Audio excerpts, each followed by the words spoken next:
Okay, ladies, do you doubt yourself, have lack of self-confidence? Well, start believing in yourself and trust your brand. Yeah.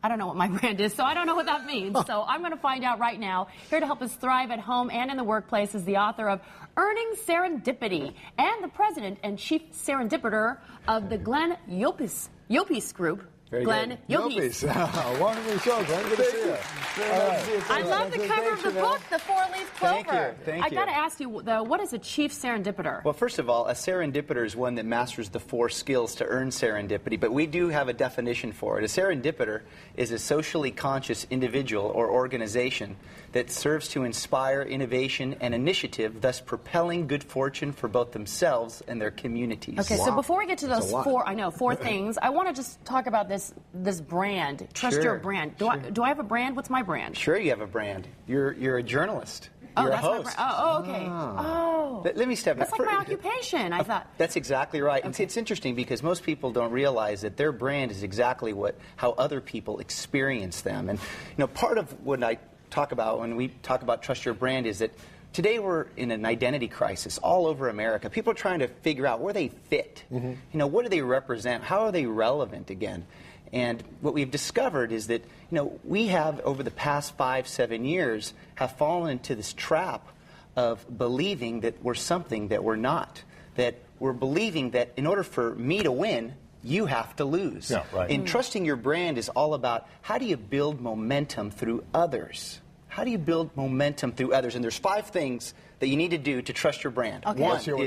Number one is you need to explore your strengths and passions. Ask everybody, how many times do you live your day exploring your strengths and passions or living your strengths and passions? 2, it's identifying the value of your brand, identifying your purpose and cause. 3, belief. If you believe in yourself and if you're honest with yourself, you can then start marketing your brand.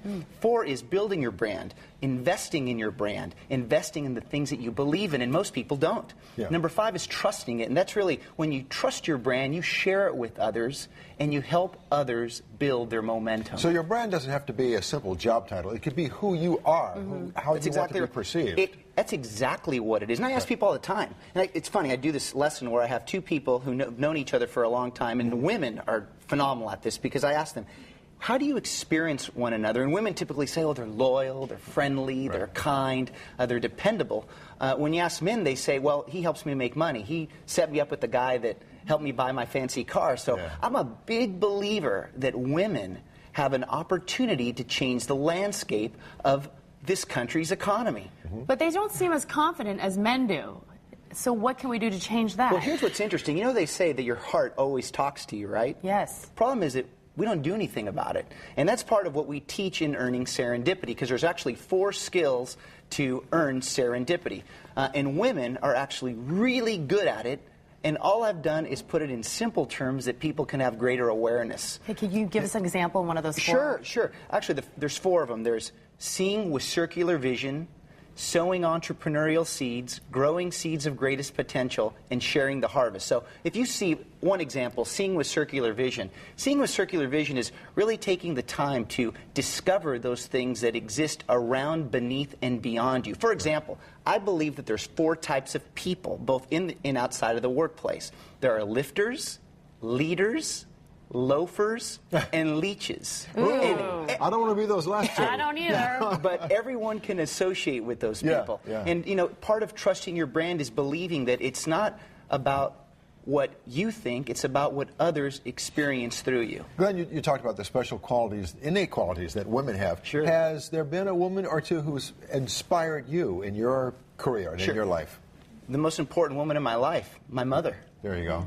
And it's interesting because my parents really taught me what I know. People ask me where I get my education. I can give them the list of universities, but it was the education that I learned from my immigrant perspective household.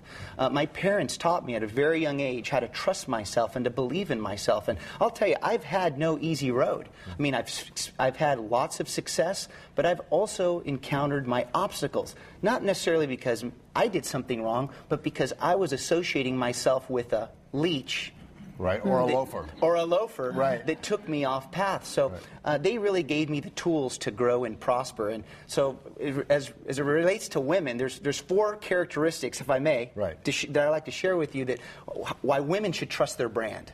One is women are master opportunity experts. They see opportunity in everything, whether it's their neighbor, whether it's the dry cleaner, the grocery store. Right. They see opportunity in everything, so they see and seize it. Number 2 is that they're master networkers. Yeah. I mean, a woman will take the time after the networking session to do one simple thing, follow up. But what they also do is they match people with opportunity. Right.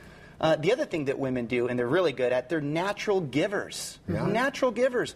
Women care not only about other people, they care about their communities. And that's part of this whole serendipity movement that we're trying to do, is really bring business and society together. What's number 4? Oh, number 4?